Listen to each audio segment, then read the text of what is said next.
Welcome back to Under Oath.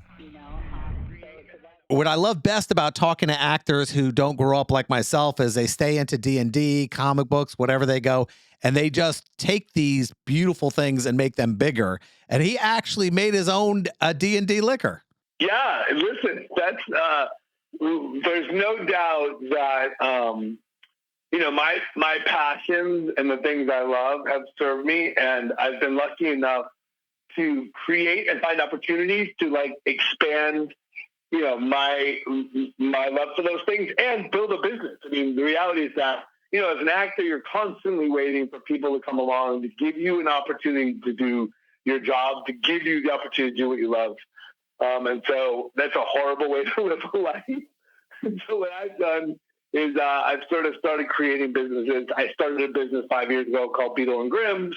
We do high-end box editions for Dungeons and Dragons and Pathfinder and Critical Role, Magic the Gathering. And so, just trying to go out and carve a piece of business out that brings me joy, that can, potentially feed my family. And it allows me to continue to work while Hollywood figures out what to do with me next. It's always interesting because I get to talk to a lot of actors and entertainers who have outside businesses, and it's normally based on something they love. And I know that you have a new whiskey out. It's under Fine Familiar Spirit Quest N Paladin, which is a mouthful. Yeah, it's a lot. Well, Fine Familiar Spirit's the parent company. Sort of that's that's the movie studio, if you will, and then Quest End is the brand, and then the first drop is Paladin. So it takes. Let me explain because it will make more sense. I promise. So my business partner saw the success I was having with Beetle and Grimm's, the company we we're just talking about, and delivering high-end premium box experiences for geeks and nerds who play Dungeons and Dragons and Pathfinder and Magic. And he also has a buddy of his, a guy who grew up with him, Tim Sparapani, who was the principal investor and the leader of a company called Blue Run Spirits. And so he, in Justin's wisdom, was like, what if we put those two things together? What if we put high-end gaming together with a high-end spirit? And that's what we did. So we've created Quest End Whiskey. The idea is that over the next 4 years, we will drop 16 different bottles. Each bottle will progress an ongoing saga throughout the entire journey. So the first bottle is Paladin. In Paladin, we meet our hero, and each bottle comes with a booklet. Right? It's a book written by Kate Welsh and art by Tyler Jacobson. And that booklet progresses the story. There's a story that goes throughout the entire 16 drops. And so, and so Paladin is different than our first 4 drops are Paladin, Rogue, Warlock, and then Dragon. And so each one of those will have a different flavor profile based on that character, and then we'll include a new chapter in this ongoing saga. So, look, it's a super fun way to build a spirit experience, build it for a community, a built-in community that we know, that we understand, that we love, and deliver something bespoke to that said community that they can celebrate. Well, I know whiskey is a lot tougher than a lot of other liquors alcohol to build because there are a lot of regulations because Kentucky locks that stuff down, like what kind of barrels and stuff like that. Did it surprise you what it actually took to be able to do it? Yeah, so a couple of things. So Ali Ochoa is our master blender. She knows that community very well. So she was able to go out, and the surprising thing for me and what a lot of people may not understand is that whiskey, there's a wholesale market for whiskey. So these big companies like Bardstown will overproduce juice, they'll overproduce liquid. And so what they'll do is they'll then, when they have an excess or they'll have a batch that may not be perfect because they have to fit a certain recipe, they'll go out and take that to market and they'll be for sale on the wholesale market. So you can always purchase whiskey, or at least you can purchase whiskey right now, but there have been times where that whiskey market dries up a little. So we went out and we curated sort of a collection of samples, and then we built the flavor profile for Paladin based around the character that's in the story. So Ali Ochoa doesn't play Dungeons and Dragons at all. So what we did is we said, okay, here's our hero character. Her name is Staren of the Pit, and when we meet her in the first chapter of the first book, she's fighting in a gladiator pit, trying to vanquish this combatant to win her freedom. And so we sort of like had to illustrate what a paladin was. We had to talk about who she was and where the story goes. And then Allie took all that information and in an act of alchemy, translated that into a delicious, unbelievably premium whiskey.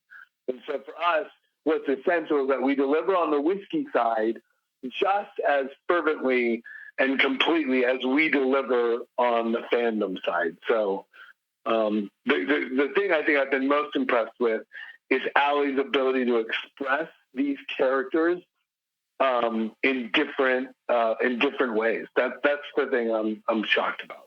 You know, it's amazing to me when you actually think of the flavor of the whiskey. You go, I want the flavor to encapsulate that character.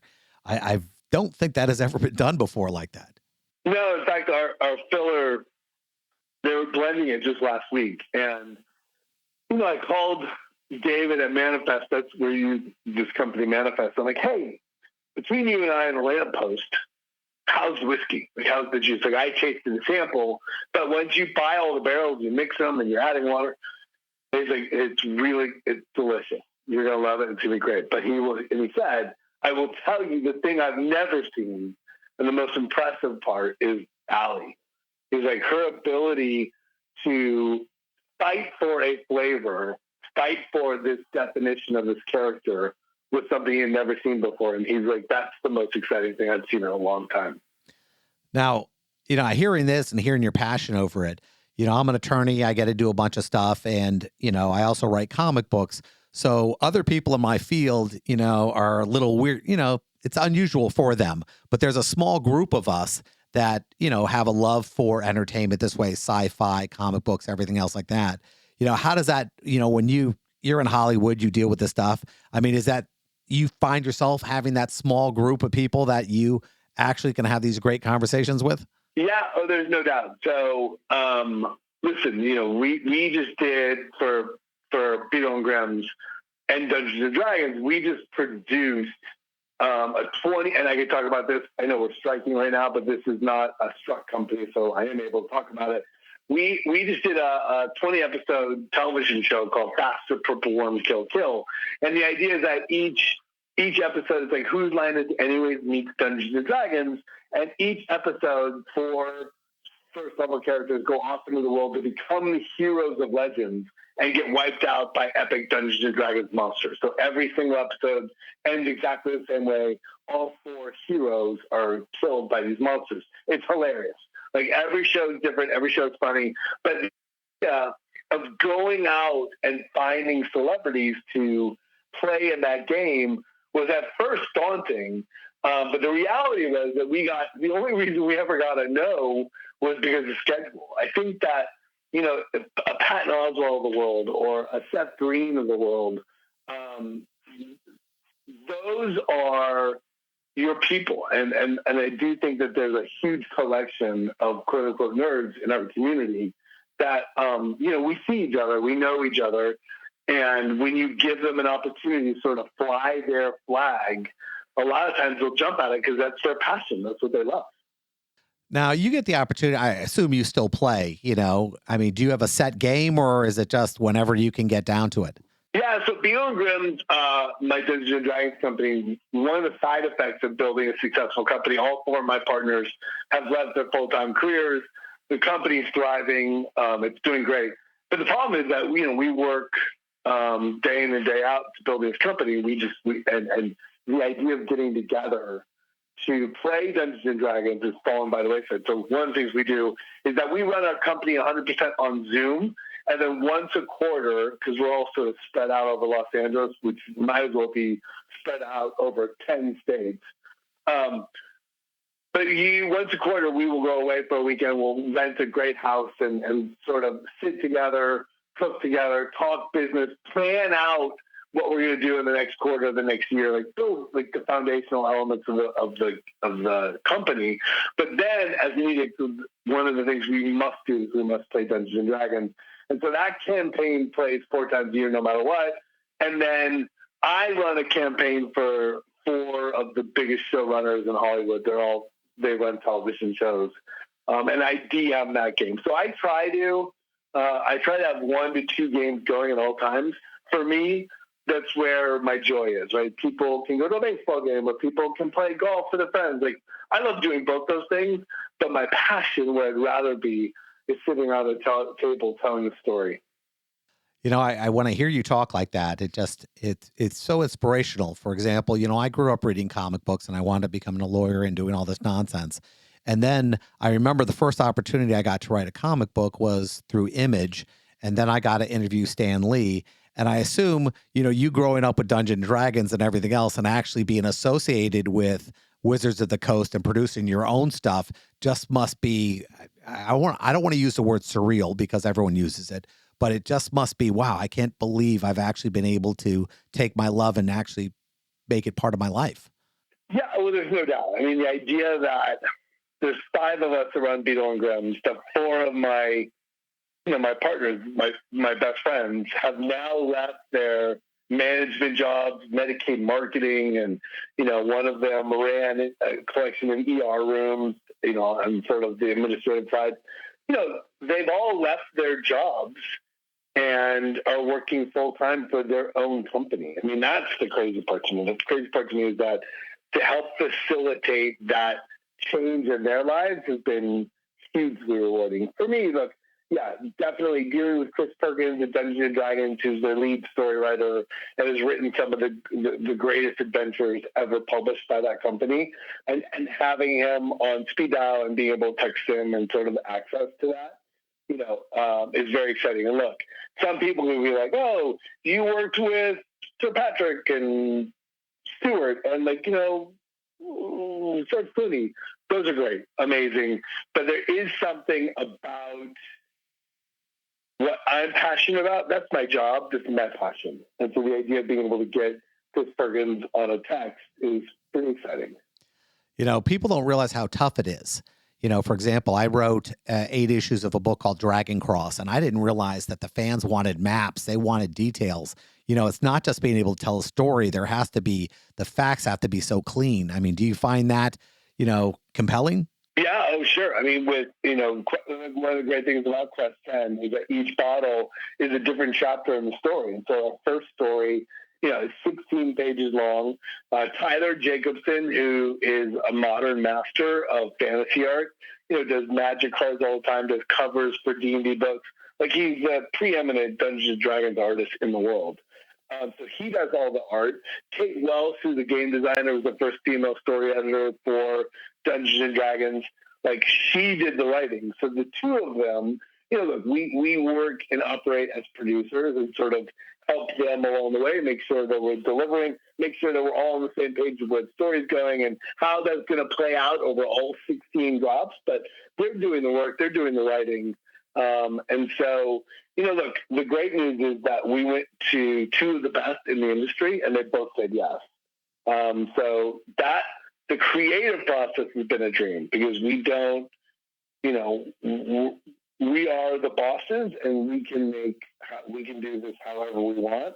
And so that's been sort of, there's this freedom within that's been really exciting.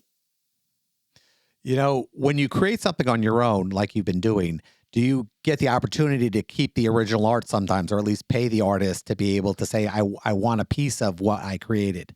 Yeah, I mean, so it's not a graphic novel. So I think right now, in the book, there's 10 or 11 pieces that Tyler did. The company owns them. Obviously, you know, we own the rights to those. But yeah, so one of the great things we're doing is we offer in Quest 10 this thing called the High Rollers Guild. And the High Rollers Guild is, if you buy from the outset, you buy all 4 bottles, you get certain perks. We're trying to create a community around that. Somebody buys first 4. And so one of the things we're offering, one of the first things we're offering, is a signed lithograph of our, Tyler painted our hero character, Saren of the Pit. And so he's going to sign that and send it to people because we think that, it's the art that sort of separates us. It's the story that separates us. It's our passion for the community that separates us. I mean, one of our investors, they said, how are you going to compete with, Jack Daniels? And my answer was, we're not going to compete with Jack Daniels. We do not want to be the biggest whiskey on the Bevmo shelf. We want to be the biggest whiskey in the $22 billion a year industry, which is Dungeons and Dragons and RPGs. So, it's a narrow focus, but it's a passionate one. And this is just the beginning, right? You can imagine there's different fandoms that we can go after. There's different whiskey experiences we could build for. And that is part of the excitement, the ability to take this idea, prove out the concept, and then just add to it with different verticals. Now, when I hear what you're doing, it seems like the same thing when you're producing a limited edition comic book. I always hate the idea that people don't get the opportunity to read them because they're so collectible. And it sounds like the whiskey's going to have the same issue. People aren't going to want to crack it because it's this limited edition thing. How important is it for you to actually hope that they open it and they actually taste it? Yeah, so great question. So two things. So there's a limit of 2 per order. So right now we have 31,000 people lined up to 5,000 bottles. So you could buy 2. Our hope is that if you're interested, you'll drink one and keep one if you're a collector. But we, as we're building a company, we didn't want to make a mistake. We didn't want to come to market and come to market with 10,000 bottles and sell 500 of them, right? That'd be the end of us. So we didn't expect, what we didn't calculate for is the veracity of this fan base for what we're doing. We didn't see it coming. So Paladin is a very limited run. It will be like a first edition of a comic book, and it's just going to be highly collectible if people love the whiskey and this thing continues to succeed like we hope it does. So that first edition is going to be very collectible. We immediately, given the fact that we saw these numbers come in, and doubled the order for Rogue, which is our second drop. Because what we don't want is value through scarcity. We want value through people's passion, and we want people to enjoy this. We are not trying to create something to spur the secondary market in the bottles. Well, we got about a minute left, so why don't you tell me how we can get hold of you, how we can look into the whiskey, and maybe be able to snake a bottle on the 3rd or 4th dropping? I think a lot of people have signed on to as fans of the idea, fans of the company, but fans of me, and that doesn't necessarily going to mean they're going to buy a premium bottle of whiskey. So go to questandwhiskey.com. You can find out, you sign up for the mailing list there, and that mailing list will let you know everything we do. You'll be the first to know, right? And got a lot of cool merch. We've got a sound bar to help you set the mood for the tavern. I mean, we've got a lot of cool stuff. So the best thing to do is check us out there, follow us on socials, and we will not be shy about telling you what's next, because we have a lot of really cool things planned. As we're bringing this to market, the reality is that the world's sort of going, oh, this is awesome. What about this opportunity? What about this opportunity? So we've been approached by a bunch of big brands to do some big anniversary stuff. And then we've got some really cool verticals that we're putting together that we're excited about, just as excited about, if not more so, than we are about Quest End. Well, thank you. I can't thank you enough, and I look forward to talking to you again. Yeah, thank you so much, man. It was a lovely little interview. I appreciate it.